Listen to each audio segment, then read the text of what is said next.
nerderotic.com.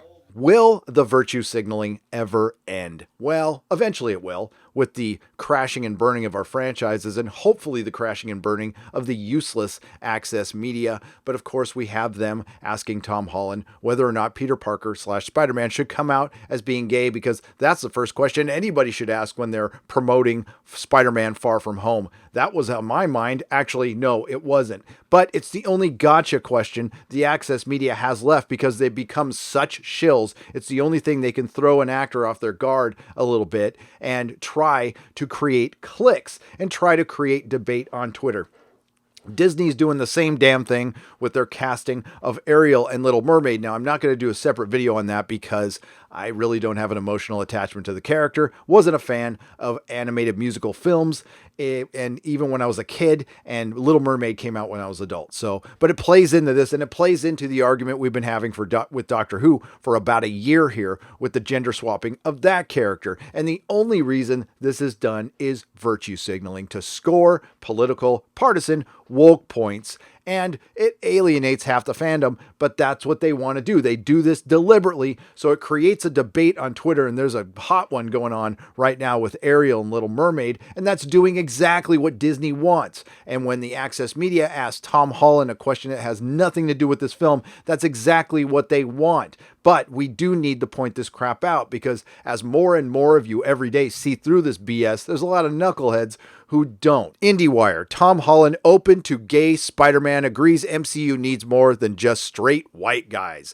Well, as a fan of Marvel Comics for decades and the MCU, they are more than straight white guys, and I'm sure they plan to bring them in. Look, Marvel boss Kevin Feige has promised LGBTQ characters are coming to the Marvel Cinematic Universe. This is what I've been saying with Doctor Who. This is what I'll say with Spider-Man. This is what I'll say with The Little Mermaid. If you want to truly bring in new voices, bring in the LGBTQ community and people of all makes and sizes, create a new character from scratch, integrate it into your franchise naturally, show that you're willing to put the time, effort, and money behind this to build a new character, to truly bring in a new voice. How about adapt some new lore? Instead of taking a Danish fairy tale and culturally appropriating it, why don't you adapt some lore from another country and bring in some new stories, a new story that we haven't heard, do something original. But this is, of course, is modern Disney and the genius Bob Iger, who's done nothing but buy things and remake things. So let's get to the article. Will Peter Parker come out as gay in the Marvel Cinematic Universe? Probably not. Well, he can't contractually, but we'll get into that. Consider his blossoming relationship with Michelle, not MJ Zendaya. If they just called her Michelle, I'd probably be okay with it, but hashtag not my MJ. But it's an idea actor Tom Holland would wholeheartedly embrace. In a new interview with the Sunday Times, Holland said he'd be open to his Marvel superhero coming out as gay and agreed with the overwhelming sentiment that the Marvel Cinematic Universe needs to start getting more inclusive on the LGBTQ front as soon as possible. The truly despicable thing behind the questions asked by the access media and Disney's recent movement marketing decisions is they try to act like they've been wanting to do this all along, and it's the fans who have been resisting it, when it's the fans who just react to things. The access media could have been asking these questions years ago. The powers that be, like white guys like Bob Iger and his predecessors, could have made these decisions years ago, but they waited until their marketing research told them it was safe to do so, and it becomes so late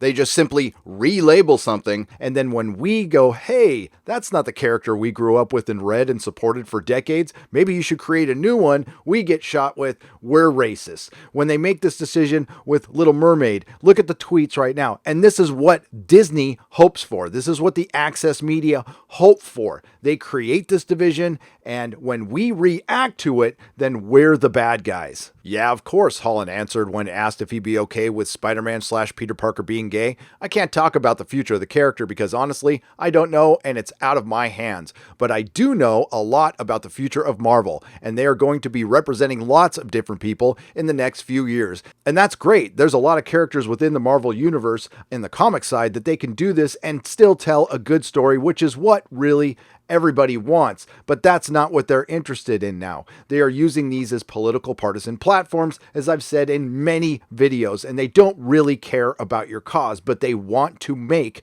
this a cause to watch. That's why they bring these things up. In particular with Little Mermaid, it has now become a cause, like Captain Marvel, and undeniably it's a marketing scheme that brings in the one true color they do care about, green. Thanks to the Sony leaks, we have learned a lot about the contracts behind these properties. And God, I wish there was another one. But from an interview from the Washington Post in 2015 with Stan Lee, referring to a Gawker article, which I'll show you in a second, that really plays into, again, what we're talking about. Peter Parker, aka Spider-Man, should be straight and white, says co-creator Stan Lee. I wouldn't mind if Peter Parker had originally been black, a Latino, an Indian, or anything else, that he stay that way, Lee told the comic book industry website Newsarama, but we originally made him white and I don't see any reason to change that. Now that is in response to a Gawker article which was covering some of the Sony leaks, which stated Spider-Man can't be gay or black, which is untrue. Actually, he can be if it's not Peter Parker. Why are Spider-Man movies so bad? Maybe it's because the character has become stale, locked down by arbitrary contractual definitions. A leaked document between Marvel and Sony shows us why Peter Parker always looks like Peter Parker. Despite what Gawker said a few years ago, the reason Spider-Man has been one of the top 2 most popular superhero characters in the world, this side of Batman, and I would argue he's more popular than Batman because he's relatable. Not that that's important, but that's an argument for another day. It's because they adhere to these basic traits. He does not torture. He does not kill. He doesn't smoke. He doesn't drink. He doesn't have sex with underage girls. He doesn't have sex before he's 16. Not a homosexual unless Marvel has betrayed that alter ego as a homosexual, opening the door to an alternate Spider-Man someday, which tells me they'll probably do it someday.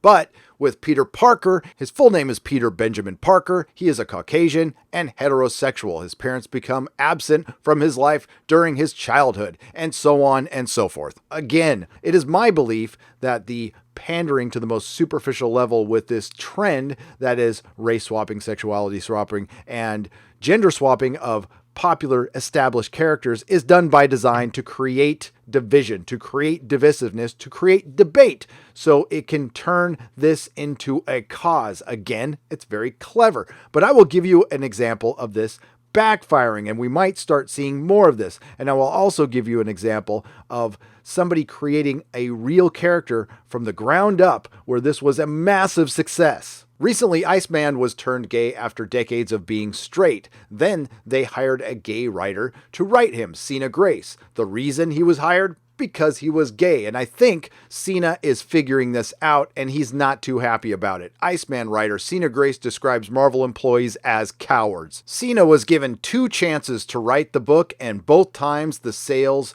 were disastrous, and both times it was canceled. Cena points out how he was never offered any other books, even after a year of the new editor-in-chief saying I was talented and needed to be on a book that wasn't the gay character. The only assignment I got outside of Iceman was 6 pages long about a version of Wolverine where he had diamond claws. Fabulous, yes. Heterosexual, yes. Still kind of the gay character, though. And something very similar happened to the great writer Christopher Priest, a writer who has written female characters, white characters, characters of all shapes and sizes with a great pedigree. I thought I wrote a very well-constructed white character. Why are you now pigeonholing me as a guy who can only write black characters? Now, Cena Grace is nowhere near the writer Christopher Priest is. That's why I'm sure he recognizes that he was a stereotype hire, and it must feel crappy as hell to know that you were just hired because you were gay, not on your writing merit. And these are the points that many of us are trying to make with all this gender swapping, sexuality swapping, and race swapping. Now, here's a great example of a character built from scratch, from the ground up, that everybody loved who watched Doctor Who.